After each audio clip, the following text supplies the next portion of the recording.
girl asked what they'd do today. Beside her, a cat-eared girl loudly demanded the MC's work now. Suspended slammed his hammer down. It was time to work. As a storm battered Vale, a terrified advisor told the king the truth. Their summoned hero is a total failure. Kingblade III bitterly confirmed an otherworldly hero stood before them, but no one understood the true weight of it. The king stood and addressed the mage, who instantly dropped to his knees. Staring at his palms, the hero couldn't believe it. Despite his effort, everything failed. He had no special ability. Unsure what abilities they meant, he learned. Heroic development, universal language, and adaptation come standard for new arrivals. The other wizards in heavy cloaks looked at each other in confusion. The summoning had been successful, but nothing like this had happened before. The king, raging and trembling with anger, ordered the execution to begin. The wizard asked him once more what exactly he meant. He was confused when a sudden order rang out, behead the hero. Paralyzed by horror, he couldn't believe it, and he politely bowed his head. The wizard, wishing to protect the young man, appealed to the majesty to compose himself. But the king, leaping from the throne, erupted with an even louder cry. He could not find peace in such a tense situation. He shouted in despair that the next hero wouldn't appear for 15 years, while the current one knelt before him. The king despaired, demanding why this happened, why the summon was useless. Angry, he lashed out at the wizards, blaming them for everything, calling it their terrible mistake. Horror blazed in his eyes as he warned them they were next, snarling they deserved it, weren't irreplaceable, and he'd destroy all magic. Cloaked men screamed for mercy, but the king silenced them and ordered everyone to stay back. He pleaded for more time, vowing to help, but the king just sighed, deeming him useless. Sick of the talk, he ordered the guards to toss him out, but a guard burst in with a plan. The people need a hero. News of the hero's victory spread fast, but he was stuck in the palace, only appearing at ceremonies to play his part. To sell the legend that he fought, shadow units hit the front and forged reports of his victories. He spent 15 years as the hero for decoration. At the forge, they discussed the challenge. Chief Blacksmith announced Khan's farewell. Khan thanked everyone. He learned so much. Blacksmith recalled Khan couldn't even forge a nail.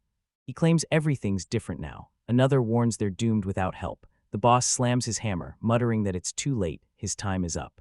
The Khan slammed the hammer down, bitterly realizing he was just for show. For 15 years, the Royal Forge was his second home. This dangerous, brutal grind was still easier for Khan than his past in Japan. The master blacksmith took in a lost, alone hang 15 years ago, teaching him everything.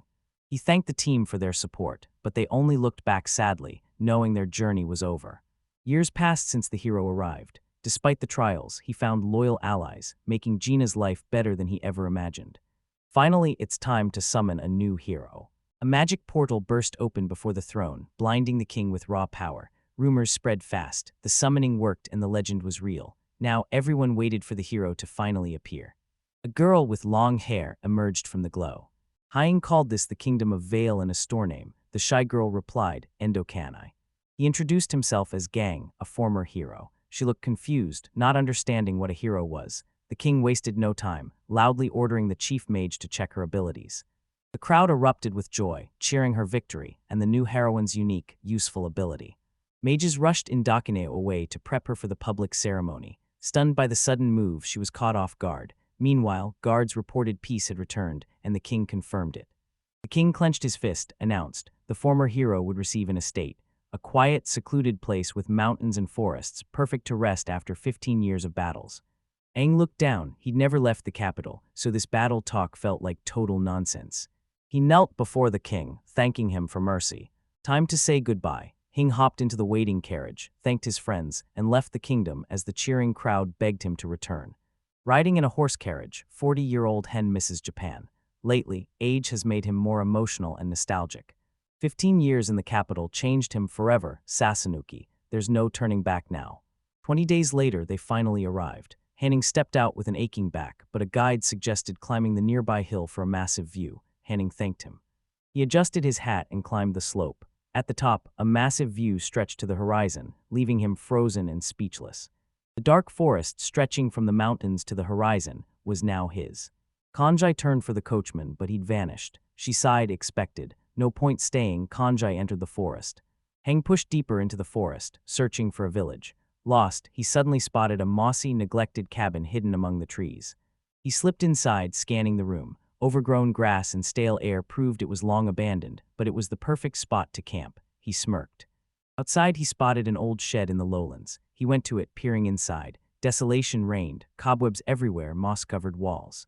Hang spotted a faint glow in the fireplace. He crossed his arms, wondering if the king actually cared. Maybe his majesty wasn't so bad after all.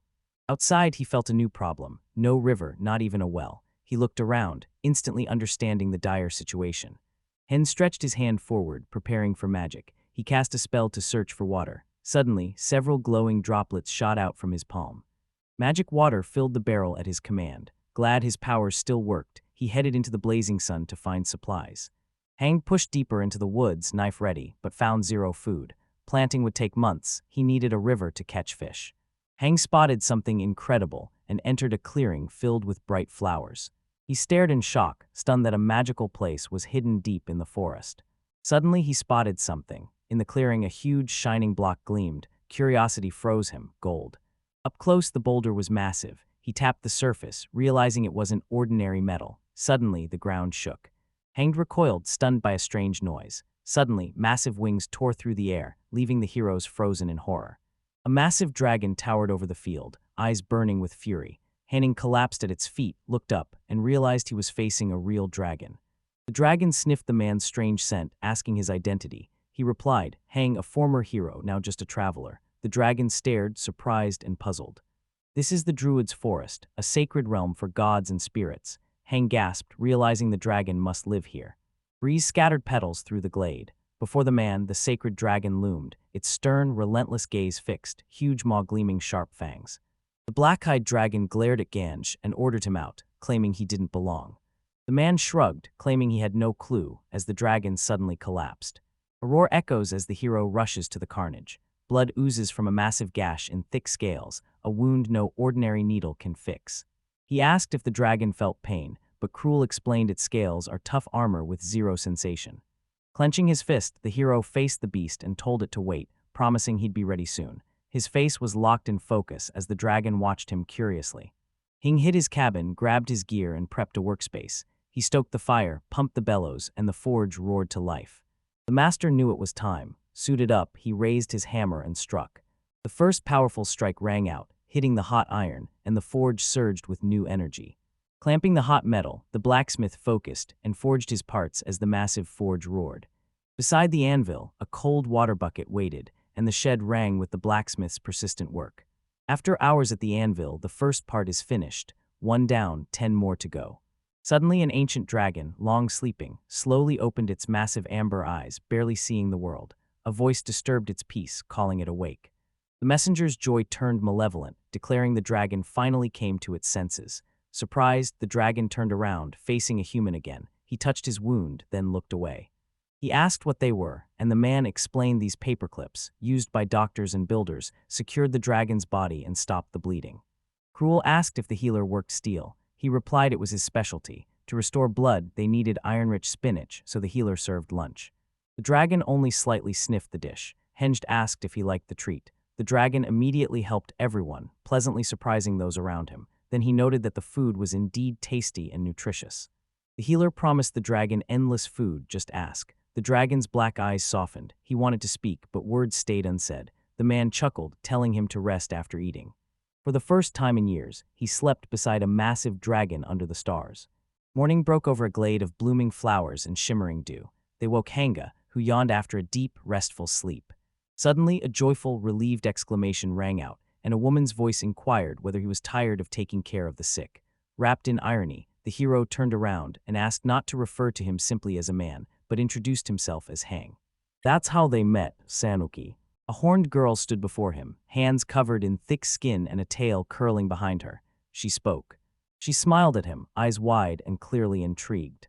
She called him incredible. Stunned, he healed her wound with iron. Speechless, the man broke into a cold sweat. He wondered if she was truly that cruel. She lifted her shirt, proving it was her, then revealed a stomach scar. Hen saw the scar fading, but it wasn't gone. He awkwardly told her to lower her shirt, promising he wouldn't see anything new. The traveler was glad she was all right. She thanked him, then asked him to listen. He grew interested as she bowed low, making a request. Hing was clueless until she suddenly smiled, vowing to conquer iron and begging to be his student, leaving him stunned. He merely looked at the girl in surprise, trying to comprehend what he had heard. This unexpected meeting here, next to the sacred dragon and the mysterious druid forest at the very edge of the kingdom, was undoubtedly fateful. The king devoured every crumb, dishes clinking as he weighed his next move. He stared at Kenny. She was the real deal. She poured wine, mocking him as a nobody next to her beauty. He soon realized he was just a pathetic prop in her royal show. After 15 years in the palace, the hero was now homeless. The minister wondered if he was hunting forest beasts while the king mocked his rage. The hero just smiled and disagreed, and they both burst out laughing. Dining room doors burst open. An injured soldier ran in, screaming losses to the king. Exhausted, he collapsed. The king and prime minister stared in confusion. Stepping forward, the king demanded to know how his invincible knights fell.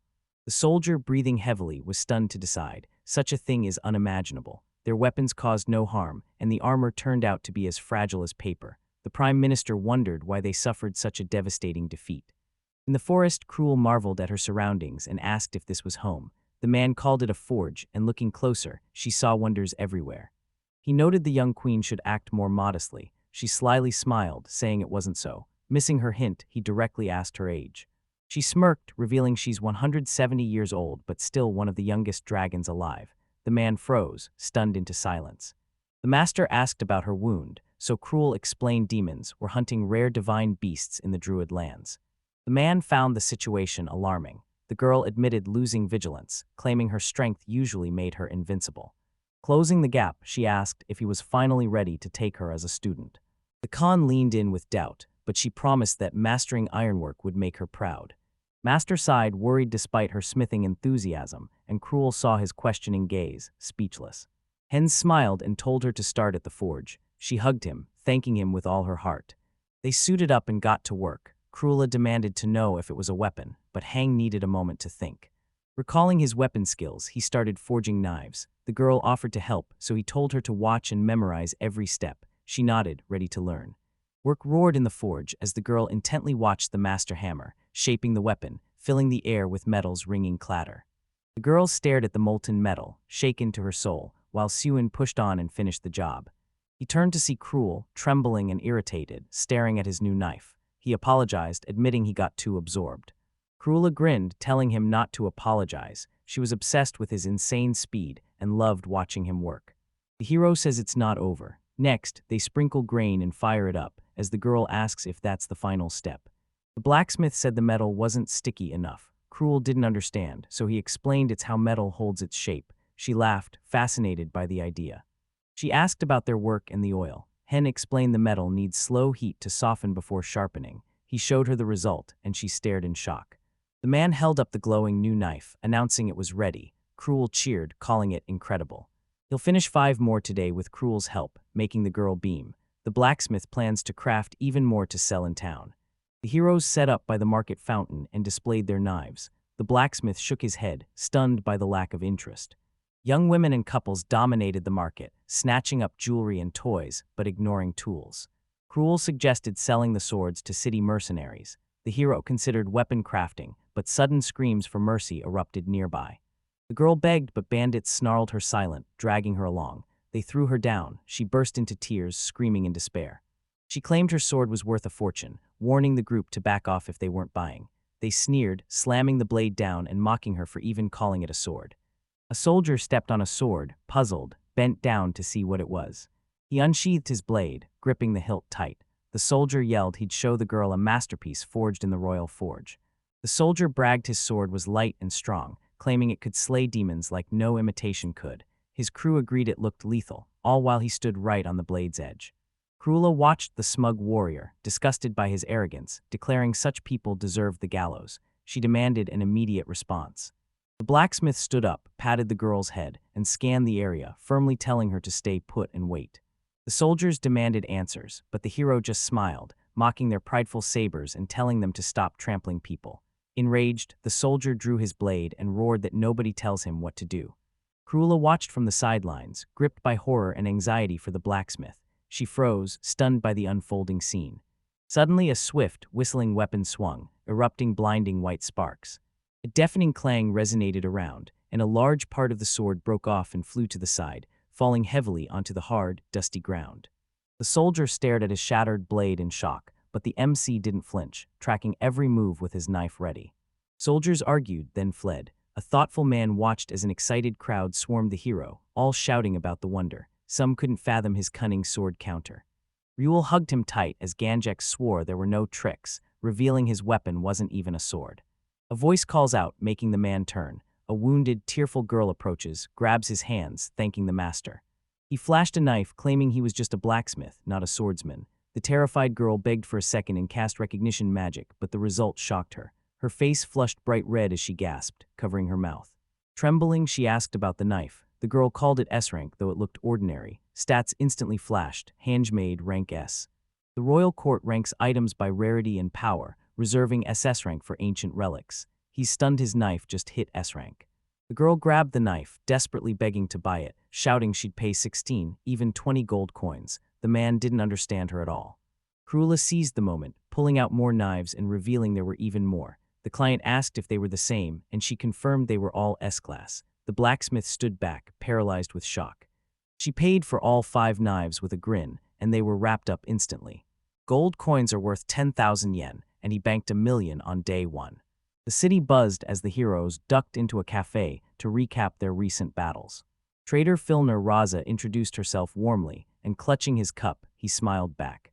Heroes walked bright city streets, happily discussing their profitable deal and celebrating their luck. He eyed Miss Wilner's patched coat and asked again if she'd really spend 100 gold. The girl timidly asked to pay in installments, apologizing that valuable things make her lose control. Filner admitted being a traitor spelled trouble, but swore to stay loyal, despite the obvious fear on her face. Once Cruel slept, he cautiously asked to propose a condition, as things went well. Filner instantly agreed. Wagging his finger, the hero offered a deal. He'd sell his knives only to her. Stunned, the girl bolted from her chair. She confirmed she'd get exclusive rights to sell these S-class knives. She questioned Kanj's motive, since the offer was far too generous. He admitted he's always been bad at talking. Petting Cruella, he said that as partners, he won't waste energy. He needed Raza to handle the details, and she confidently promised it would be no problem. He gave her a map for the knives. She was stunned he lived in the Druid forest, but he only said he had his reasons. Cruel woke up and told Filner to scream if she got lost, promising to find her. Raza asked if Cruel was a beast person. She yawned, declaring herself a sacred dragon. Raza froze, bewildered and speechless. Hand over mouth, Raza whispered, "This can't be true." She just laughed, "Believe it." Night fell over the city as lights spilled from the forest hut. Dinner awaited them inside, the table overflowing with delicacies. Cruel exclaimed it was a true feast. Henged urged them to eat. They finally had money. She loved the pizza and praised his insane cooking skills. Stuffed and happy, she offered to pay her share. The man asked what she'd bring. Cruella gestured wildly, demanding a massive pig. Cruella snatched the bow and set off. The man watched her vanish, wondering why she needed it. A massive dragon crashed down with a roar. The hero rushed to Cruel, asking why she transformed as she trembled and gasped for air. Turning human, the girl sobbed and showed him the snapped bow. He saw it instantly. He stroked her head, comforting her, telling her not to cry. Cruel explained she saw a boar, pulled hard, but the bow snapped. The hero instantly knew an ordinary bow couldn't handle her superhuman strength. Cruella reached out her arm, and the puzzle clicked. The boar fled into a cave, and she turned to face the dragon. Henged stroked the girl's hair, telling her to trust him and rely on his power. He promised to craft her a perfect bow, tailored to her features. Cruella instantly transformed, her face radiating an unusual glow. At dawn, Hansi's forge roared to life, hammers ringing through the smell of coal and molten metal. He stood in his workshop, scanning every corner, planning how to forge the perfect weapon. Henged realized if strength mattered, ordinary iron would work, but for his idea, it was too heavy and useless. He knew heavy bows ruined accuracy, so he hunted for a better metal. He scanned his forge supplies and opened an old chest, shocked to find it packed with pure, shining silver. He gripped the mysterious metal, stunned to find so much rare silver in his old forge. Gain emerged, addressed Cruel, who traced patterns. He asked her to dig. Confused, she instantly transformed into a dragon. Turning giant, she dug so fast the man couldn't take it and begged her to stop. Panting, the dragon asks about the hole, and the MC says it's for a bow. Hanged in Prompt's workshop. First, they prepped a long, narrow pit, just as Cruel Doug wanted. If it was larger, he didn't care. Wood prep was vital, and pointing to a stick, he chooses a pre-made piece for the job. It needed deep immersion in the structure to prevent destruction, then a special agent for easy separation. Following the rules, he slid the stick securely into the hole. Third, a complex, mysterious magic circle emerged on the bare ground. She gasped as the sand instantly solidified. The man explained they could now pull out the wood for a perfect shape. First stage complete. Stage 4, melting. The heroes crowd the furnace to pull the mold from the heat. The girl confidently claims she's mastered it all.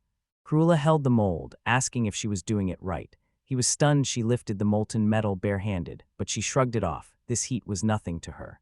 The girl understood instantly. Now he'd fill the hole with molten iron. Khan gaped, shocked by how fast she caught on. Stage 5 was over and the metal had cooled. It was time. Watching eagerly, she carefully pulled out the piece as the man stood before her. She twirled the stick, shocked by its lightness. Spinning it with ease, she eyed Haney as he explained it was aluminum, a rare metal from his world. The girl watched curiously as he explained the material was light but tough. He bent it into a bow, assuring everyone they were doing it right. Prawl asked to play right now. He laughed, explaining it's a special mix of elements, not just silver. Mid-sentence, she barehandedly bent and shaped metal. Delighted, she lifted the blanket, declared it ready, and smiled slyly.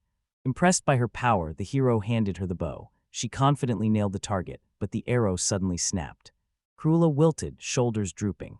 The man calmly scratched his head, announcing all arrowheads needed reinforcing. Despite failing, she was hyped that something cool happened, while Cruel was just glad her favorite bow survived. Radiant with joy, she declared she'd finally catch the elusive boar.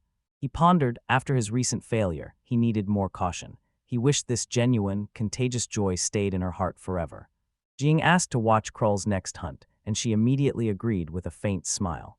Stalking the dark forest, they hid in the brush until the girls spotted a massive boar charging through. The MC questioned if they could actually kill it.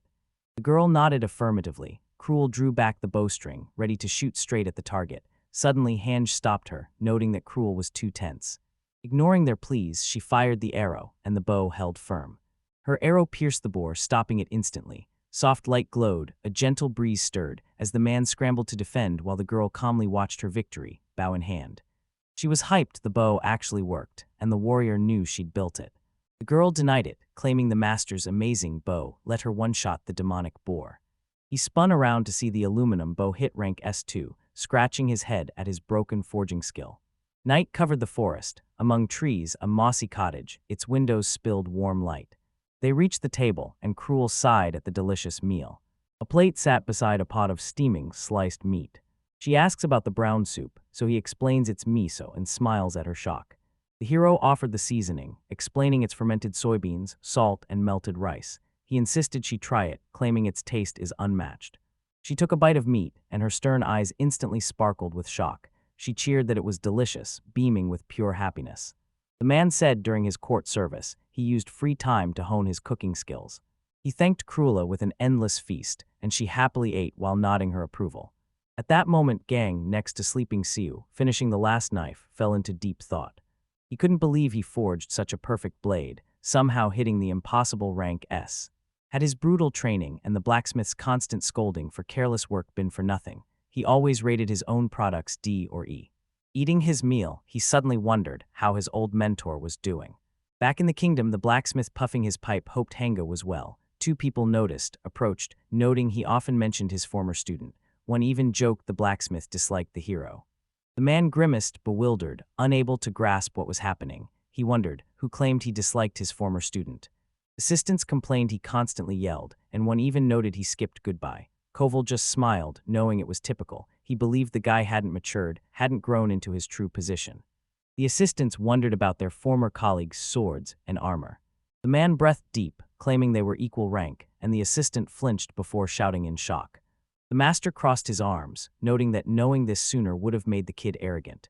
Now that he's rank B, he must forge weapons that match his level. Assistants exchanged bewildered glances, eagerly discussing what they heard. Astonished, level A smiths were impossible to find. The chief blacksmith shot up, passionately calling them foolish. He suggested testing the weapon on a soldier, warning that even a glance is fatal. The men stopped, admitting he was right, but they had to know, why was someone this strong expelled? He sat back and lit a cigarette, sensing the king's hesitation. An aide questioned the monarch's motives. Was the boy's exile a reckless whim or a hidden trap? The chief blacksmith took a deep breath, staring into the distance. He said if true, it's the end of their country. Dawn hits the forest house, but Kanjai's muffled cry for help suddenly rings out. Girl wakes, rubs eyes, approaches mentor, asking why he's working on their day off. She spots a stove outside, asking if he built it. He replies he just wanted to check something. If S-rank secrets are in this furnace, he'd hone skills elsewhere, so he stepped aside, knowing outside temperatures are tough, and asked Cruel for help. The girl awoke. MC turned to Cruella for help, so she rolled a huge, heavy bucket. Meanwhile, the man began blacksmithing. Rhythmic hammer blows shaped metal, echoing. If this furnace hid the S-rank secret, the hero would gamble on another. He admitted he couldn't control the temperature and asked Cruella for help. She perked up and eagerly agreed. He hauled water to the blazing forge and started the work.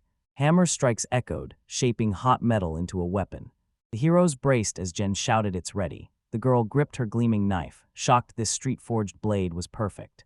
The man glanced at the ready weapon and thought that without special skills to evaluate items, he would never understand whether it was a rank S weapon or still an A.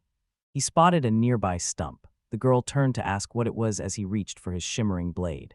A sword broke, clashing with an armored warrior in the city. He collected the fragments himself. Hang swung at the stump, leaving a tiny notch, but the blade held strong. His knife from the same furnace sliced royal swords in half. This one only cut halfway. It was a rank A blade. He handed Cruel the knife and instantly felt its hidden power. Hend inspected the blade, stunned by its incredible quality. Her ears perked, twitching. She jumped, yelling a client arrived. The man didn't understand her. She shifted into a massive dragon and soared above the trees to snatch her target. Hen watched the dragon vanish, but the beast returned seconds later. Drenched in sweat, he saw Miss Filner. Shaking with fear, she barely managed to greet him. They entered a small house deep in the forest. He apologized for scaring Miss Filner and offered water, but she insisted she was fine. The heroes only looked at the frightened girl with sympathy, showing how sorry they were about the situation. But she swallowed some water and said that there was no need to apologize. Next time she would jump into the carriage herself and come without waiting for anyone. Cruella pounded her chest. The druid forest teems with monsters. Entering alone is too dangerous. If trouble strikes, she'll quickly drive the cart to safety herself. Filner just turned and thanked her. She grimaced, bringing urgent news and complaining about their knife. The news instantly cheered the heroes. They never expected anyone to dare defy. Cruel snapped, eyes flashing. She couldn't fathom the complaints. To her, the Hanga's knives were flawless. He snapped, sharp and demanding, ordered her to calm down, anxiously asking what was wrong. Filmer lowered her eyes, whispered the knife was too good. Hero froze, confused, but the woman looked up and declared the blade was too sharp. She revealed she'd just sold a perfect blade to a rookie chef. The distracted cook dropped his knife and grazed his hand, but luckily it wasn't serious. The real shock came next. The knife blade embedded itself in the floor to the handle. The news sent the heroes reeling in horror. The girl knelt before Master Hang as the others watched in silence. She confessed she appreciates his unique approach and titanic effort for perfection. Closing her eyes, she shyly asked them to dull the knives. He closed his eyes, imagining the humiliation of asking the blacksmith to ruin his masterpiece. He knew Miss Filner knew it. Feeling awkward, she obeys when the man tells her to look up. He smiled at her and promised to make a knife that wasn't so sharp. The hero was upset, but prioritized user safety above all. Tears sparkled in the shopkeeper's eyes. She sharply turned, fighting emotions. The main character handed her a knife, noting he'd forged similar ones. The girl, who'd praised Elmanjik's skill, inspected it and confirmed its A-class quality. Filmer confirmed Kovali's fears. This blade was a rank lower. He didn't know why, but that special forge always produced superior gear. Kanjai promised more blades if she liked them. She stood, shook hands, and thanked the master. Days later, Mrs. Filmer returned, this time in a cart. She beamed with joy, telling the master everything sold out. He couldn't believe it, sweat beading on his forehead. She explained knives flew off shelves like hotcakes. She bet on housewives this time, and she was right. Eager women immediately swarmed for them. Her trading skills impressed the man. She patted his shoulder, crediting his knives, saying there was no shame. They both laughed. Arms crossed, the girls stated their workshop already had new orders, asking if they could handle another 100 knives. The massive amount stunned him, nearly stopping his heart. He had to make 100 more, and the thought made him tremble. Miss Filner saw his confusion, confidently patted his back as a new stage of fame and recognition began in his forge. The hero gave a shy smile, relieved and hyped for the massive task ahead. In a blink, a powerful storm ripped the sky, plunging everything into ominous darkness, devouring the last light. Lightning cuts through the thicket, revealing a girl with pointed ears stumbling through the wet woods. Drenched and exhausted, she's completely lost. She whispered, "Mom, Dad," voice trembling with despair. Lost in the rainy forest, she had nowhere to go. Rain raged outside, drowning the forest in a wall of water. It poured onto the house's ruined roof. The leaky roof gave way. Water loudly drummed into the bucket under the biggest leak. He watched in terror as the flood threatened their home, unaware Cruel was silently creeping up behind him. She let out a piercing shriek to scare him, making the man flinch and nearly drop his cup. Soaked hair clinging to her face, she smiled and asked Hanji if her prank scared him. Henjin teased her face but thanked her. She joked Henjin looked like he just bathed. He replied she got wet since she climbed the roof nailing boards over holes. His girlfriend claimed dragons don't get sick, then let out a massive sneeze. Still soaking wet, Hang told her to save the fairy tales for someone else. The girl was drenched, water dripped from her hair and clothes. The man, barely hiding a smile, handed her a fluffy towel. They warmed her with fire and hot food. Cruel cheered, asking what was for dinner as steam billowed from the pot. Hero lifted the lid, revealing juicy meat. He explained it was stewed boar hunted days ago. She noticed the tender meat and thick, hearty broth. She took a huge bite and gasped, a miracle of taste. Eyes closed, she melted in pure pleasure, savoring the rich, delicate flavor unlike any she'd tasted. He laughed, asking if she said that every time. She waved her hands, swearing the master's food was always incredible. Despite praise, Khan felt dissatisfaction. More diverse ingredients would perfect their dishes. This world had miso and soy sauce. They used clever techniques to master dashi. He wondered if heroes from his world started the tradition. The Khan crossed his arms over his chest and decided that it was also high time for him to eat. He looked up and his food had vanished. Only his chopsticks remained as he blinked in total confusion. He sternly reminded her not to take his share. Frowning, she shoved meat in her mouth and grumbled that she'd never steal someone else's food. Curious, the hero asked who took this strange girl, but Cruel silenced him, finger to lips. Suddenly, the ground rumbled under the table. They traded tense looks and pulled closer together. Gathering their courage, they crawled under the table. Their hearts were pounding with excitement as the unknown awaited them, but what was revealed to their gaze made their eyes widen in astonishment. A cat-eared girl under the table greedily chewed fresh meat, ignoring everything. Suddenly, the MC shot up, shouting in bewilderment. Wet and confused, the girl crawled out. He instantly grabbed her hair and screamed for her to stop. Terrified, she was speechless. The girl angrily declared she stole improved food. The cat girl slumped, head down, fearfully apologizing it was hunger. Cruel declared hunger didn't justify theft, refusing to forgive the girl, but a man intervened, telling her to calm down. Cruel's scolding was enough. The girl trembled, stunned by the chaos. Worried, the man turned to see her soaked. She introduced herself as Sue. He carefully dried her wet clothes. Hang introduced himself and asked why she was out in the rain. Sue's face crumpled as she burst into tears, begging the hero to find her parents. With Tuz's laundry drying, the hero asked how she got lost. Ignoring him, she finished her meal and just said it was delicious. Cruel asked if she belonged to the tribe of white wolves. The man awkwardly fell silent, confused and not understanding what exactly was being discussed. Sue loved the food, beaming with joy. The girl revealed white wolves are sacred beasts from the druid forests. Hearing divine, the man's face changed. He jumped up, shocked. Cruel stayed calm, knowing she far outclassed these creatures. She spoke of the druid, a forest teeming with gods, beasts, and spirits, most of them divine. The white wolves follow a nomadic tribe, leaving our hero stunned by their lifestyle and the forest's massive scale. She replied the forest is almost the size of 200 cities. The massive number stunned him. The scale blew his mind. Sue looked lost in this huge world, her head hanging low. Cruel cut off his thoughts. Pitying her was useless. She likely earned her leader's wrath. He asked if her pack expelled her, and Cruel calmly replied, "It happens." Sue snapped, cutting her off to call out the lie. She says kids can't catch adults. Stray from the path and you're lost. MC wondered, was she falling behind her pack too? He saw Sue quietly crying. 15 years of injustice and defeat flashed before him. The girl looked back hopefully. He patted her head and the man gently assured her that he would help cleanse her parents. Hearing this, Sue lifted her head slightly and smiled. Cruella watched from the back, arms crossed, her expression spelling trouble. Sky cleared, rain stopped. The characters headed into the forest, dodging puddles. Everyone was hyped as a bundled-up Sue skipped ahead, but Hang watched closely, warning her not to stray into danger. She turned and smiled, saying she was fine, but suddenly tripped on a branch and flew forward in slow motion.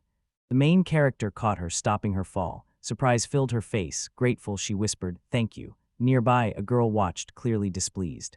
Cruella scolded him for spoiling the girl, jealousy flaring as she noticed Hang's concern for Sue. Khan calmed her, saying Sue was just a kid, while the girl ran around ignoring their warnings.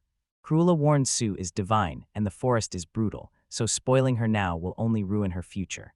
Hang just nodded, but Sue snapped, asking if he even understood the cruelty. The hero told his friend he knew she hated Sue, catching her completely off guard. She slammed her tail down, denying it. A blinding light erupted, and a force yanked Gang away from the glow. Cruella transformed into a dragon, soaring skyward. From above, she scanned, then roared a command, "Wait," while she found the wolves. Sue stared up, eyes wide with astonishment. Cruel soared high to find the girl's pack, while Henged guarded Sue, watching the dragon vanish. He set up camp, forged knives. Dull hammer blows echoed among the trees. Something strange caught his eye, and Cruel still hadn't returned. Sue lay sound asleep on the ground, curled in a ball with a peaceful, defenseless smile. Hang should have told her sooner if she needed sleep. He stroked her hair, wondering if his feelings showed. Staring at the sky, he got lost in thought, but walking this path with Sue brought him peace. The dog was starving. Sue heard a noise and snapped alert. She listened intently, warning the hero to stay silent. She realized the ash hounds were closing in. Henjing knew these C-rank hounds were weak, but their numbers were lethal. He asked the girl which side was quiet, and she pointed south. Henged bolted. Sue fretted over her abandoned belongings, but her husband reassured her, promising they'd retrieve them later. Monsters closed in fast. The girl begged him to run, but he joked he was just a retired hero. Khan felt like a skillless ornament, but thanks to the hero summoning mage, he wielded unmatched power. He pushed on, knowing the forge was close. He flees to the forge, knowing the beasts fear the fire too much to follow. He celebrated too early, until his enemy caught up. Those starving, vicious dogs were pure terror. Khan realized they were surrounded. These creatures were surprisingly smart. He gently set Sue on the ground. Shielding the girl, the hero gripped his hand-forged blade, ready for any attack. Outnumbered, Hanged knew he had to protect the girl at all costs. Sue stepped past the hero toward the dogs. The man ordered her back. The beast-human growled, charged at enemies. The hero watched surprised, admiring her. Hin wondered why he even watched her, finally admitting Sue was way braver than him. Did he deserve to be a hero? To him, if you can't protect a child, you're no ornament. The dog lunged, but as Sue curled up in fear, help arrived just in time. Kanjai shielded the girl and slashed the enemy. It worked, and he flashed a satisfied grin. The creatures ignored him, grinning slyly as they called for a stray dog. The hero froze, unsure of his next move. The Khan spotted the pack leader and knew he had to strike first, but a sudden voice stopped him. This dragon protected its friends. Cruella fumed, livid these hounds dared mock her friends. Hannon and C recognized their friend as he easily crushed the enemies. The survivors fled, but the hero feared they'd attack the forge next. The hounds couldn't escape. Sioux wolves caught them instantly. The wolves saw stopped and noted that someone was taking care of their girl. The hero was surprised by their strength. There wasn't even a trace of fatigue on them. The wolves thanked the person for taking care of Sue. Cruella turned human and rushed to Hang, hugging him tight. Dragon apologized for leaving the hero, thrilled he was all right. Wolves joyfully embraced Sue, who finally felt true happiness. She was found. Cruel thanked Sue for saving the blacksmith, leaving the girl confused. The dragoness explained she followed the barking to find them. Sue realized the wolf cub was guarding her friend, and Cruel was truly grateful. The blacksmith gifted Sue a cowbell for her sacred beast. If she wanders off again, its ring will lead her family straight to her. Sue loved the gift. Hang told her to stay safe, and the wolves howled goodbye. The blacksmith's omelet vanished, so he accused Cruel of stealing. He told her to just ask for more, but she was furious. Her own plate was empty, and she was still starving. Suddenly, the dragon and the man both sensed something was wrong. Sue ate the eggs. The girl insisted she was lost. Heavy rain hammered the kingdom. He knew the rain meant more trouble, so the prime minister barked at workers to stop the leak immediately. The rain's washing away the blue rose. He yelled. Every kingdom envied this special dye, but the prime minister screamed as it bled everywhere. The man demanded the leak stopped. The prime minister stormed out fuming while the staff just smiled. They knew the palace was full of leaks, and this was happening everywhere. A worker noticed the forge hadn't made tiles in ages, blaming it for the leak. Another worker claims the leaks vanished years after Hina appeared. Workers remembered the forge's unique tiles and instantly recognized its beauty. The foreman called them back to work. leaving the man wondering what Hedge was planning. The girls asked the blacksmith for today's task. Hero offered to rebuild the shed, but the dragon was clueless. He's tearing down walls to build new rooms for Siu and a guest. The pack exhausts the wolf cub, so Hang needs a private room for it and guests. Today, the blacksmith replaces the roof and forge tiles, but the girls have no clue what they really are. The man showed off heat-resistant clay bricks stacked in layers. The master demonstrated the build, while the hero noted tiled roofs trap heat, making it the perfect forge. Prahl noticed the tiles looked like her scales. The hero headed to the mountain for clay, and the girls jumped to help. Boys gathered clay, it needed thorough kneading, Sue called Hang. Cold as stone. The blacksmith instantly saw her talent, her figure was a masterpiece. He turned to Sue, and she agreed. The girls spotted a strange object and asked if it was a weapon, but Kanjai explained it was an extruder. Hang shows how the extruder works, load clay into the top, then press the handle to shape it. The blacksmith warns to squeeze the clay straight, or it'll crack the moment it dries. Stage 3, slice the piece with a thread. The girls crushed the mission. Stage 4, drying. They spread the clay and let it sit for days. They needed a furnace for clay, so the blacksmith suggested digging a street pit for a simple oven. The girls dug 2 connected pits for airflow, while Guy revealed they'd use the furnace to bake tiles. 5th, glazing. Potters dip and dry tiles. Improper drying means cracks during firing. Stage 6, firing. They load the tiles into a kiln to heat slowly over a low flame. The process finished, and the tile was ready. The girls were shocked. The tiles were still gleaming and slick as new. He explains glaze creates a glassy film that blocks water and repels dirt. Koval called it time to tackle the roof. The girls helped him finish the roof, and they were hyped to be done so fast. Hen warned not to celebrate yet, they had to check for leaks. Climbing the tiles, the blacksmith blasted the roof with a powerful stream of water magic. Henning nearly plunged off the roof but recovered. He checked for leaks, and Sue confirmed it was dry. The boys were hyped, everything went perfectly.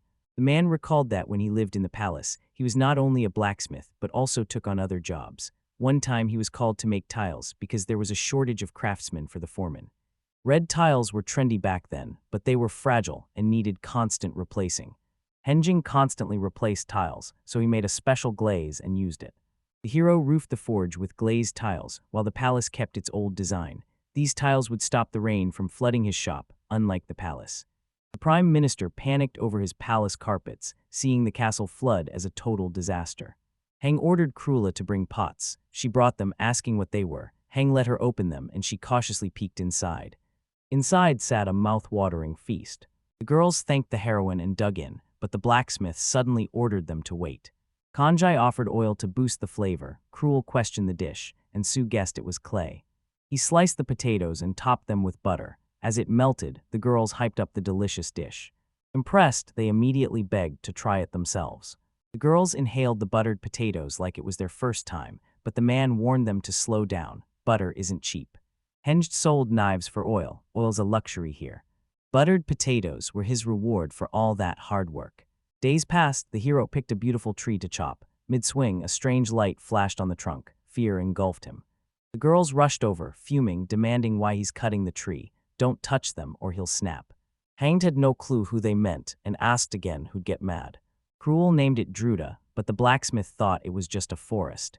The dragon warns Druda is the forest's powerful god. If Hange cuts a tree, he'll be furious. Sue admits an angry druid is a monster, even stronger than her parents. The blacksmith asked what happens if he cuts the tree. The dragon warned he'd vanish instantly, leaving the man speechless. Hang asks about the glowing sphere. Cruel calls it a particle of God. He understands, but they still need wood for the hut extension. The dragon said to bait it with a sacrifice by the tree. The hero searched for a way to help. The light sphere offered to give him some oil, but Hanger replied that the oil had already run out and was surprised. How does God know about the oil? Druda immediately reminded him of what lay in the wooden box. The girls snapped when he told them the oil was gone. Hero sensed the seedling's discomfort. The blacksmith served the druid buttered potatoes. The girls said the god was happy, and the hero loved the butter. Svetlana warned him to respect the tree, then waved and flew off.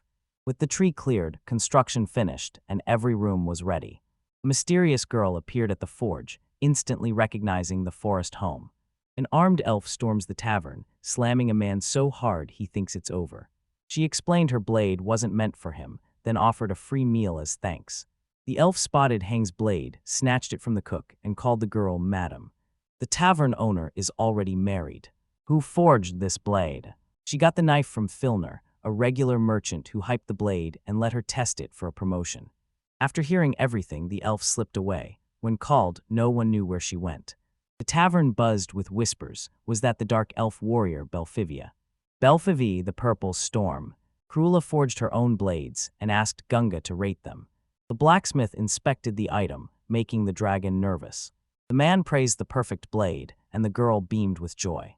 Hang was stunned she survived the heat. Her grit would make her a legendary blacksmith. He praised her work, but she credited her success to her mentor, Kanji, catching him completely off guard. She asked if he was embarrassed, but the blacksmith shook his head. He'd just never heard a confession like that before. He thanked the girl with a head pat, tickling the dragon. Sue called the blacksmiths for lunch. The girl asked what was inside, but Sue kept it a secret, forcing her to just take a bite. Inside sat a boiled egg. Cruella loved it, so Han tried it too. The man didn't recognize the filling, so he asked what it was. Sue replied it was wild strawberries, then asked if he liked them. The hero loved the unique taste and those incredible strawberries. The wolf cub promised more pies for the little ones to eat their fill. Koval suggested returning to work after lunch, and the girls agreed. Days later, they forged 100 knives, and the blacksmith thanked Cruel for the help. The dragon saw swords sold better than knives, and Hane was already thinking the same thing. He ditched his knives, and the girl didn't argue. Pickup time hit, but Filner was missing. The dragon wanted to check, but Sue insisted the merchant was already there. Filner sobbed, apologizing for the delay. The girl told Jenk someone wanted him. It was Belphivia, apologizing for her act. The elf defended the merchant for being late. The dragon demanded her name, stunning Belphivia. The elf greeted the heroes, introducing herself as Belph. She hates her name and doesn't care what people call her, so the hero asks the elf why. Sue admitted she fears the elf. The wolf cub ducked behind the blacksmiths. The elf hugged the girl, calling her a beauty. She'd never seen a baby white wolf and wanted to take Sue home. The wolf child was terrified. Cruel shielded her and warned the elf Sue hated his actions. Bill faced the dragon. She didn't recognize the girl, but noticed her massive muscles as the dragon roared at the guest. The girls rushed in, linking hands. The man told the elf to stop, as his friends were nervous. He met Belph at her request, and the elf confessed she can't resist touching beautiful things. Belph heard rumors of the blacksmith's razor-sharp knives and asked Hanga to inspect her sword too. He inspected the weapon closely. The elf asked for his opinion, but the smith said the blade needed work. Belph asked for specifics. The smith spotted rough sharpening and a bent blade. He added that an experienced fencer can feel a slight resistance during the strike. The elf nodded approvingly and said that usually evaluators assign such a sword a class of A or B. This guy was different. The hero admitted he lacked assessment magic. Belph suggested the blacksmith check the next weapon. The smith pulled the broken blade, staring in shock at the impossible damage. Seeing him pale, the girl asked what happened while Sue checked if he was okay. Hend recognized the broken sword he'd forged. Heartbroken, he apologized to the girl. The elf was stunned the hero agreed to forge it, even though he admitted he wasn't a master yet. Belph dismissed it as total nonsense. The sword was broken, but she knew it was a masterpiece. Every blade breaks eventually, and this one lasted 3 years with a warrior like Belph. Without that monster, it would have survived much longer. The blacksmith was curious about the monster, but the elf brushed it off. Belph admitted Hang's sword was stunning despite everything. Merchant couldn't believe it. The famous swordswoman Grimova Lazar recognized the hero. The man was stunned the elf used his sword. Girl replied she used him because he deserved it. Meanwhile, the elf made one request. She asked the blacksmith to forge the same sword, but he didn't believe her. The elf told him not to be shocked. She'd been using his invention all along. Hang claims the court has better smiths, but Belph smirks, revealing the hero's first sword was already forged there. The teacher was baffled, and even the elf found it bizarre. She couldn't believe her eyes. Was this sword really made in the royal forge? The Khan remembered seeing weapons, this high grade, back in the city. Belph demanded another forged blade. The hero spotted the elf's scar and wounded eye. She blushed, embarrassed he saw what she always hid behind her hair. The elf girls carried this wound since childhood. He realized Japan was no longer calm, but a world of monsters and beasts. Hang knew Belph would return to battle regardless, and a weak sword would get her killed. The blacksmith understood. He couldn't bear someone dying because of him. The hero declared he'd never forge killing weapons again. He promised to forge Belf a sword, accepting her trust as they sealed the pact. Forging a sword is way harder than a knife and takes 10 days, but Belf was willing to wait. The blacksmith readied up and started forging. The hero chose Damascus steel for his blade, while the man explained its special treatment to the girls. The steel hits 1,600 degrees, nearly double the heat used to forge normal knives. Hen asked Cruella for help. She was ecstatic, and Sue handled the cleanup. The blacksmith fired up. They start drawing the steel, stretching and compressing it. The guys fired up the forge, pulled the crushed iron out, and coated it in ash. This process purifies and refines steel. Blacksmiths stacked the blanks, forged them, applied ash, and repeated the cycle over and over. Blacksmiths moved to forging, taking turns hammering hot metal with heavy hammers. Cruel knew forging weapons was no easy feat. Hang explains Japanese swords are hard to forge because you must layer the metal. The dragon wondered why the hero finally forged the sword he'd once refused. He asked if his weapons upset Cruella, but she calmly said she didn't care. The hero wants to test his limits and see his true potential. The master wants to remake the ancient sword Miss Belf brought. The blacksmith needed to test his new limits. Hen's forge held a mysterious power. With his elite skills, the master was ready to craft the ultimate masterpiece sword. Hero told Cruella he loved this chance, admitting he'd never been this hyped. For once, the grump was obsessed with his work. Work complete, sword ready. She called the product stunning. Cruella proposed a sword test. The hero agreed. They tested the blade on a tree. After offering it to the god, the hero wound up for a massive strike. The druid erupted into light. The girl yanked the man's head up. The blow froze midair. Stunned by the sight, Koval dropped to all fours as his friends rushed to check on him. The guys were stunned as Hangu leveled a whole tree in one hit. The blacksmith realized he'd just forged a masterpiece. Days later, I returned for the forgery. He apologized for the delay, but the elf saw Heng's pride in her work. The warrior inspected the weapon. The girls marveled at the smith's skill. The merchant knew this surpassed rank A, but corrected herself. It's a true rank S blade. The elf confessed that the sword turned out to be much heavier than she had thought. She lifted the sword and found it shockingly light. The master told her to test the grip. The sword's challenge, a torso-sized iron pile. The Khan knew no royal sword could break this bond, so the smith used skill and cunning to forge the blade. Not a single scratch on it. The blade worked flawlessly. The girls went wild. Both the hero and swordswoman were satisfied. The elf praised the sword, truly impressed. She barely tried, yet the results were already insane. She grinned, saying her blow would have split him in half if she weren't joking. She thanked the smith and gripped her new blade, ready to slay any monster. Elf girl asked the weapon's price. Master replied no payment, compensating her for the broken sword. She reminded him all swords eventually break, then urged the blacksmith to take the reward. The trader backed the warrior, adding working for free means dodging responsibility. Offer the girls 30 gold for the sword. Belfast calls the price a joke. Even the worst royal sword costs 100 gold. Koval swore he's only charging for the materials. The elf questioned the hero's price. She feared he wanted more than her money, but Hing was clueless. Belf chose sword training over gold, but the girl questioned him again. He trained to master the blade he forged, naming it Shadow Strike. Give him what he wants, she had to know why. The hero replied that to stay, he must get stronger. The man wants to learn weapons to protect himself and his loved ones. Belf got the hint and proposed a friendly match. Ganjit didn't want to duel, he knew no fundamentals. The warrior says basics are key, but the hero won't understand until he starts training.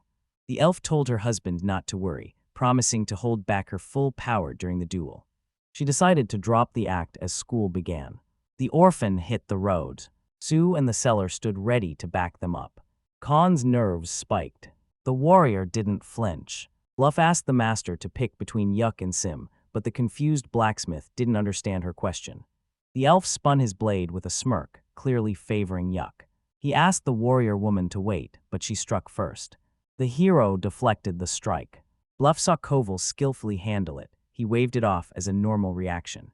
She proposed something new. She lunged again, but Gang stood firm, confidently parrying her blade. This time, the hits were way harder. The hero realized the elf wasn't just hitting him, she was trying to kill him. Koval resisted the influence only because of his hero's growth skill. Mid-battle, Khan already adapted to his opponent's strikes. The elf noticed and urged them to speed up. Feeling mocked, the man took offense and told her to wait. Bluff ramped up the attack. Blacksmith noticed speed and weight changed. She cheered him on, shouting that he's doing great. The elf noticed many tasks ahead. Panic gripped the fighter as he hit his limit, desperately scrambling for a plan before the girl finished him. He calculated every second. Lightning-fast strikes hit from the left, then unexpectedly the right. Waiting for an opening, the hero lunged and pinned him to the ground. He slammed her down, sending their swords flying. The warrior pressed a knife to his throat, but the hanged one ended the duel. The elf warns that pushing back the enemy isn't enough to win. He saw his terrified reflection in the warrior's eyes. He apologized, but she noticed he was actually well received. They admitted the blacksmith's wife pushing her might make him snap. He warned, don't even think about it. He wondered if every dark elf girl was this quirky. Kanjai and his friends visited. They were stoked for their friends. The girl was stunned. They had no idea the blacksmith could fight. Hang admitted he was just tracking Miss Bluff's moves. Cruella was stunned. She didn't even see the hit. The elf only saw the attack after moving, leaving the hero embarrassed. The warrior realized Master Han was nearly an A-class swordsman. He was stunned. Rank A was finally within reach. The dragoness admitted she already knew. Cruella realized Hang's incredible strength. She'd never let an ordinary person near the sacred dragon. The holy dragon story instantly hooked the elf. She saw ordinary people can't withstand dragon's wild energy or even get close. Harsh circumstances reveal unexpected details. Bluff revealed the blacksmith got close because of his massive hidden potential. He couldn't believe he had talent hidden inside. The elf spots Hangi holding back and tells him to trust his strength again. Koval questioned the true meaning of self-trust. He was a simple Japanese clerk summoned to this world to be a hero, but only for show. He always felt his strength was worthless. The girls swore it wasn't true. The elf hung on the hero's words. He vowed to trust his own power. The warrior approved, adding Hang forged such a wonderful sword. She suggested a special name for the sword. The blacksmith understood. They pointed skyward. Its name, Arrow in the Sky. He named it for limitless possibilities, as boundless as the sky. Elphika loved the name. It fit her weapon perfectly. He said the name fit her better, leaving the girl stunned. Hen says Bluff's blue eyes look like the spring sky. The elf blushed, dying of shame. She tearfully admitted she couldn't live like this, and the hero panicked, asking what happened. Bluff hugged the shocked hero, calling him incredible. The man couldn't grasp her actions. Yulf adores the Khan, but he's completely clueless. The girl called the blacksmith a master, praising his incredible swords, strength, and character. The elf added she'd sought someone like him for ages. Bluff asked Hang to stay close. Cruel refused, seizing the blacksmith. She called him master, making the hero feel totally awkward. The elf claimed she's his mistress. Tension between the rivals spiked as a massive battle loomed. Sue screamed it was unfair and demanded her share. She picked a fight. The merchant spotted a brutal fight in the chaos. The hero was completely lost in the chaos. Everything confused him. He understood nothing. Bluff claimed the hero, vowing to take good care of him. She left the forge with the merchant. The boys left the warrior, but Cruel was livid. Gang realized the elf was actually a beast. The cub asked if the dragon really loved girls that much. He fumbled his denial. He walked away, but the girls chased him down to stop him. The new hero waited with tea until his teacher Belf arrived and apologized for the delay. Belfaville was late again, but the elf reminded her to just call her Belf. She calls it basic respect. Once a teacher, always a teacher. The warrior sighed at the man's stubbornness. The elf found the heroine's friend easier to talk to, but the girl understood nothing. Teacher explained nothing, said to ignore. She instantly spotted the elf's new sword. Belf confirmed with Endo she found a great option. The girl apologized for the elf's weapon swap, admitting it was her fault. The warrior denied it, blaming them both. Endo noticed the woman source was in a great mood. When asked why, the elf teased she'd met an interesting man. She realized instantly the teacher's interest meant they were locked in a duel. The elf's satisfied face confirmed it. Every word was true. Endo knew Bluff couldn't ignore talent. He had to drag them in. Alpha did it for her sake, telling her there's no need to worry. Thought Bluff realized the man was far weaker than her. Bluff realized the man was far weaker than her. The teacher announced night training, but the MC didn't understand the elf's meaning. Stars already twinkle in the night sky. Cruella discovered a strange tree. Sue and the blacksmith decided to take a break from their work. The wolf cubs cheered at the strange plant, but the dragoness had never seen anything like it. He recognized the plant instantly, bamboo. In his world, it grows everywhere. Lemon remembered the hero's call was an ancient magical tradition. Koval wondered how bamboo arrived. Did legendary heroes really summon him? Hang never expected to see him here. They built bamboo rods to fish, but the girls didn't even know what a rod was. Wind the line to catch fish, he explained, then told his friends to try it themselves. The girls were clueless but dying to try. The boys hit the river. Sue put on the light summer clothes that the seller had given her. The girls happily set off for fishing. The hero crafted fishing rods by the shore. He showed the trick with the fishing line on the hook. They hooked worms and instantly hauled in fish. Sue was dying for a taste. The boys cast lines, watching the floats intently. They stood there for ages until Cruel yawned from boredom. Sue whined about catching absolutely nothing. The dragon revealed he froze everything. Stunned, the man asked who she meant. He saw a black spot in the water, driving all the fish away. Furious, Cruel snatched her bow. She fired an arrow into the water. An underwater blast erupted, sending a towering column of water into the sky. The boys didn't grasp a thing. The dragon burned with rage, and the river mirrored his fury. The slime dodged the blow, and Sue realized the massive beast was shockingly fast. The river feared this. Enraged, the creature drenched the boys. Cruella snapped, threatening to go full dragon, but as Henged calmed her, he realized something huge. The hero realized the black spot was the river's master. He'd never seen a rod, but he knew it was a trap and told the girl to stay calm. Cruella was already fuming. She's determined to catch him, demanding a rod that can hook the river's master. The boys head back to the forge. The dragon asked about Henged's new duck. The hero admitted crafting this rod without strong materials was a nightmare. Cruella fumed over the lack of soft steel, and the man agreed. Suddenly, he recalled a vital detail. Hang poured his soul into the forge to create masterpieces, crafting Bluff's blade with extreme care. He forged an S-class sword, but wondered, what if he forged soft iron? To find the truth, you have to try. The man asked the dragon for advice, while the girl waited curiously for Kanjai's plan. They got to work. He realized his forge was magic, recalling his royal court training. He remembered his teacher's question, what's the most important thing in magic? Hang claimed magic is all about talent and knowledge, and everyone agreed. The wizard demanded their focus on something far more important. To master magic, you must vividly imagine what you create. The blacksmith hammered the metal, knowing the iron would soon take shape. Materials ready. Hen tested the new rod, swinging it with full force. He swung it violently in every direction. The girls were hyped. Cruel found the material light as bamboo, while Sue marveled at its easy sway. Koval says the new rod is almost ready, it just needs the line. Cruella shifted into a sacred dragon. She used her dragon hair as the fishing line. The man agreed it was a solid plan. The hero could finally fish again, and the grump agreed it was time for revenge. The boys head back to the river. They spotted the river master. Along with the fish, a large spot floated by. They spotted a massive fish lurking below.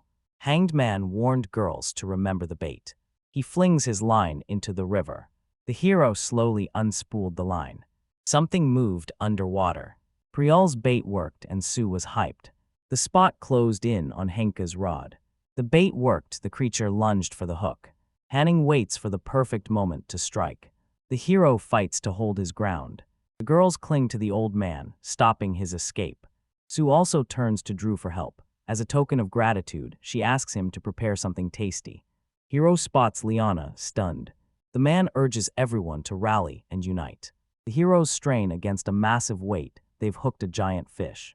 Gain yanks the rod with everything he's got and lands a massive fish.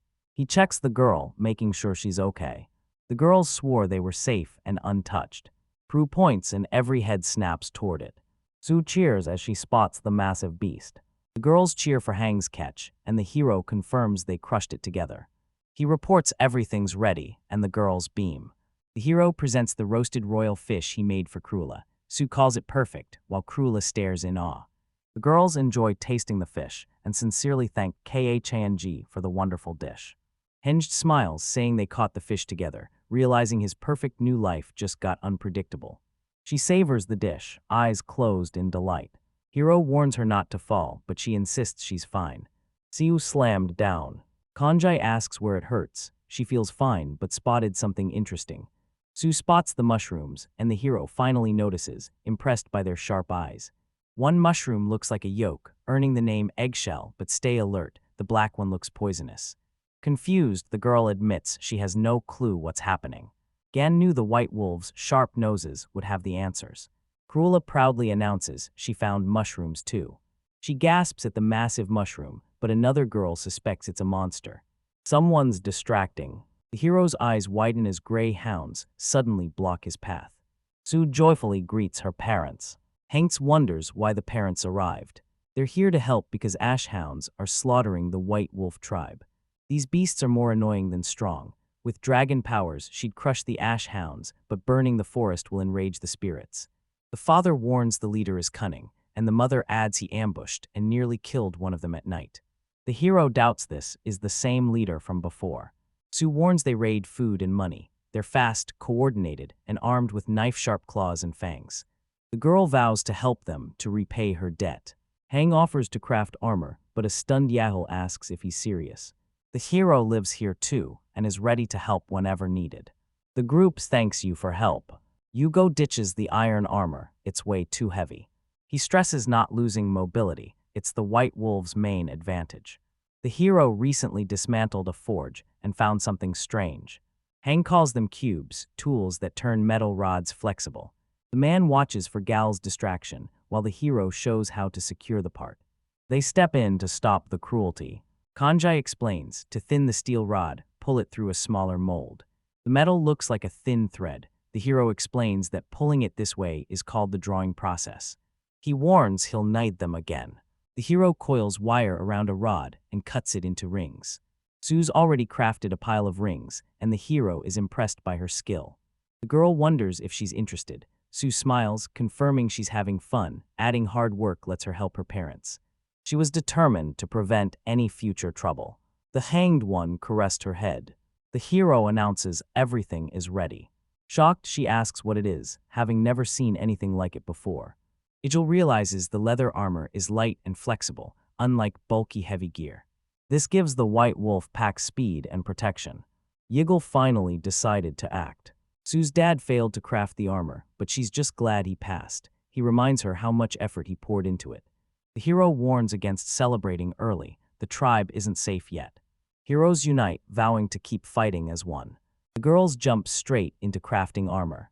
The company of heroes gladly agrees, as now each of them has everything they need. They apologize to Master Hang, but the hero admits these forced troubles are tied to his own. Hero invites them, explaining he faces same difficulties. Cruella joins the fight. As a guardian dragon, she won't let her forest fall. Others want in too. The hero warns her to stay quiet, but she insists she's a fellow tribeswoman ready to fight as an equal. Yijil asks if she'll risk her life. Sue vows to help at any cost. He rejoins Master Hing. The hero offers to protect the girl, letting the others do as they please. Sue's officially in. Now a true team, the friends unite their power to fend off the forest's ash-colored dogs. The hero rallies the wolf tribe, demanding they stay brave and fight on.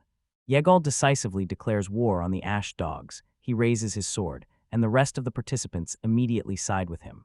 The heroes united, prepping for the final move. Eagle scents the gray hound, pointing its direction. Hanning asks where. He sees one dog, but the hero insists there are two. Ehul confirms the ash hounds, while Khan tracks them through his telescope. His hearing and smell are sharp, but his vision is trash, so seeing him with a telescope shocks everyone. The scent intensifies. Eagle senses nearly 10 enemies, while the hero asks how close they are to the target. Henning marks the target 400 meters out, wondering if this is the main group. The pack splits into large groups and smaller squads. The hero explains the leader runs the show, while others manage their own units. A real army blocks their path. The pack is massive, way bigger than expected. Yiggle gasps, "What's that smell?" He suspects white wolves are behind their friend's disappearance. Eagle demands they leave now, but the hero tells him to wait. The hero calls Sue to follow. She instantly agrees. Kanj can barely keep up with his companion's insane, strength-fueled speed. He was surprised by other white wolves here. It seemed unusual. The heroes were trapped as wolves closed in from all sides. Yagel sees the ash hounds snatch their target and instantly knows it's a trap. Furious wolves lunge, pouncing straight for the heroes. The attack left behind Yagel's terrifying traces. Hanged Man shields Sue as the heroes rush to help. The heroes credit their elite armor for surviving the wolf attack. Yagel says they used the stolen gold and fur, but Hend realizes the enemy is smarter than they thought. The boy insists ash hounds aren't this clever. The heroes knew their enemies were smart, but they were sharper, handling every challenge with pride. Days pass, days pass. The heroes charge straight into the enemy. The young man charges into battle, sword flashing. The enemy's smirk rattles Hang, making him question their confidence. Henjin tells his ally the Cruella signal is live. The heroes sprint toward their goal. Henge spots pursuers, and Yiggle confirms they're being followed. The dog nearly snags the cloak. The heroes spring their trap, and the enemy leader orders a desperate retreat. She asks why the wolves attacked. She summons the wolves to catch up. Wolves hunt the heroine, closing in fast. Sue is in great danger when one of the wolves jumps at her, but at that moment someone comes to her aid. Pearl doesn't hesitate, unleashing her powers to blast Gonsha. The heroine praises Sue's great work. Hang sees the hounds swarm Sue, while Cruel's lethal moves steal the show. Surrounded by wolves, the heroes brace for their next adventure. Ganj declares it's finally time to act. The heroes plan to bait the gray hounds into a trap and ambush them. Sue volunteers as bait, ready for the risk, but Yagel shuts her down. She volunteers as bait. Gain warns her it's way too dangerous. Sue convinces the hero they need a weakling for bait. She claims her white wolf blood and declares herself a true warrior. Hing sees the girl's resolve and accepts her choice. She thanks her husband for his help. Peril stood up for the girl, who gladly accepted. Her parents boast she's reliable and fully ready for the mission. The mother tells her daughter she trusts her and her power. Hang spots a giant wolf closing in. It's the pack leader. Eagle steps up to handle the leader personally. Sue screams, blasting her father into a tree from the leader's impact. The heroes stood shocked as the leader easily deflected an arrow. The heroes suspect the leader's a mutant. Gunga eyes Cruel, worriedly asking what happened. Cruella says powerful beings sometimes appear. She tries to go dragon, but gets shut down. The white-haired girl cheers him on, questioning why he doubts his own strength. Kanjai declares he's got this alone. Chills race down his spine. He sees pure killer intent in his enemy's eyes. Enemy assaults hero. He's oozing confidence. The leader lunges, but Hanga draws his blade and skewers him instantly. He lands a massive strike. The heroines stare in shock as Hang makes his move. The hero crushes the leader and celebrates the long-awaited win with his squad. Sue wants to catch the ash hounds, but Yigel refuses. Without their leader, they won't attack. The girls jump Hina. They called him a total badass. Thanks, girls. The leader's head became a trophy. The heroes toast their victory over the ashen dogs, honoring their courage and drinking to the bottom. Hang eyes the drink on the plate, grabs it, and chugs it. The heroes finally kick back and celebrate. The party raged for 3 days and nights. The heroes circled up for one final goodbye. The heroes thank Master Khan for his help. Yiggle admits without Khan, they'd still be cowering from the ashen hounds while their packs fought each other. Back on hinges. He mounts his horse, but being called a mere ornament again fuels his rage. He thanks the crowd for their support. The heroes bond, vowing to meet again for a drink. Egil accepts it. He shouts for Sue to return. Yiggle decides a warrior becomes the team's risky bait. The heroine addresses her parents and pack. Ready to learn from Hang, she vows to support the whole family. Sue wants in with Cruella and Hang. The whole company gladly accepts. You apologize to Hang for the trouble. He smiles, says it's fine, and asks if it bothers you instead. Yiggle insists Sue chose this path, and the team trust her completely. The friends thank Master Hind for his help and bid him a warm farewell. The king glares, demanding to know why he failed again. He reveals the Wind Guardian's unique power outclasses every hero from the past. The heroes still baffled by his loss. The girl explains that the soldiers are not to blame here. She takes all the responsibility for the defeat upon herself. She begs them to spare the soldiers, taking all the blame herself. The king asks Kenai for comments after his defeat. She replies, not wanting to seem overconfident. She has one condition. The white-haired girl stares in shock, wondering where the item went. Cruel finally finds what she's been hunting. The heroes find honey and it's super sweet. The whole team digs in. Han spots a Hercules beetle from his home world, and Sue lunges to catch it. He warns her the forest is deadly, but she charges ahead anyway. A massive bear bursts from the trees, roaring to defend its hives. The bear lunges at Kong. She snipes the bear with magic. Lady Kania saves Hen from a bear attack, impressing all with her strength and skill. The heroes chat over tea, as the girl realizes she's finally tasting barley tea in this new world. Heng notes that cold barley tea is the best drink in the summer heat. The girls notice that their teacher is familiar with this woman. Who are these girls? They're neighbors who help him at the forge. She finally learns his job. Heian loves blacksmithing and thanks the king and ministers for the chance. The hero's new life starts now, but Hen knows her dark past led her here. The girl approaches him, asking to learn sword forging. He senses her lie and moves to uncover the truth. Kanjai hunts for her secrets. Master Hank has Cruel teach Kanai blacksmithing to help her adjust. They hit the forge together, and despite initial awkwardness, they quickly become friends. The girls debate onigiri flavors, but everyone's stunned when someone calls strawberry rice a weird combo. Days pass. Can I finish the sword and declare it ready? Haining asks if it's done right, but Cruella gives Kenny all the credit. Hero's surprised, why a rapier? A strange choice, but her first thought. For a hobbyist smith, the work is solid, but he still has doubts. The hero challenges Canada to a duel to test her strength. Kanai's stunned, having no clue what they're talking about. She doesn't realize she's dueling a true master. She clearly hates it, but Henjin explains it's a test for the weapon. Kanai forged the blade, but with his name engraved, the hero can't give it up. He bets a gold sheath if he loses, but she wonders what he'll take if he wins. The hero admits he needs the truth from her. She's hidden it this whole time. Suddenly, a man lunges at the girl. The hero realizes she's all talk. Heroine confidently says it's none of his business, then shoves him. She lunges, swinging full force as their blades clash. Kanjai's new saber turned out well, but it's still too rough. He says if she'd put her soul into the blade, it wouldn't have snapped. The hero asks Kanai where she's rushing to. The girl asks the hero for a favor. Kanai broke down, begging Master Kanj for help and revealing the truth about her mentor Belfiviu. The king refuses to save Belfivia. I have to know why. Despite her Purple Storm reputation, Belfivia saved countless soldiers during the war. The king admits she's skilled, but she lacks a true hero's special powers. The girl explains a recent battle decimated their warriors, leaving the country powerless, so she offers to save Belfivia. The commander warns that if the heroes leave, the front collapses and demons will overrun the country. He hesitates sending a rescue team, fearing more losses. The king grants Kanai a vacation. He won't let her fight alone, insisting she rest to clear her head. He tells her to rest. She finally admits she hid the truth to avoid ruining the hero's new life. Watching them have fun, she felt too selfish to join, but when a bear attacked, she braved her fear to help.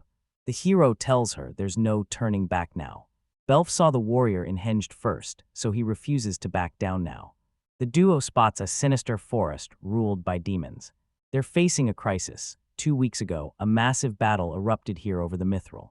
Hero notes this started the war. Kenai and Belf's support failed them. This battle's lost. Hen asks where her weapon is. Kanai says they seized her gear when she went on leave. Hero points out the girl's Cruella skirt looks really nice. He hands her his katana, but she hesitates. Hing tells her she knows best. Hero reveals a secret weapon, shocking the girl, but they rush ahead to save Miss Balf.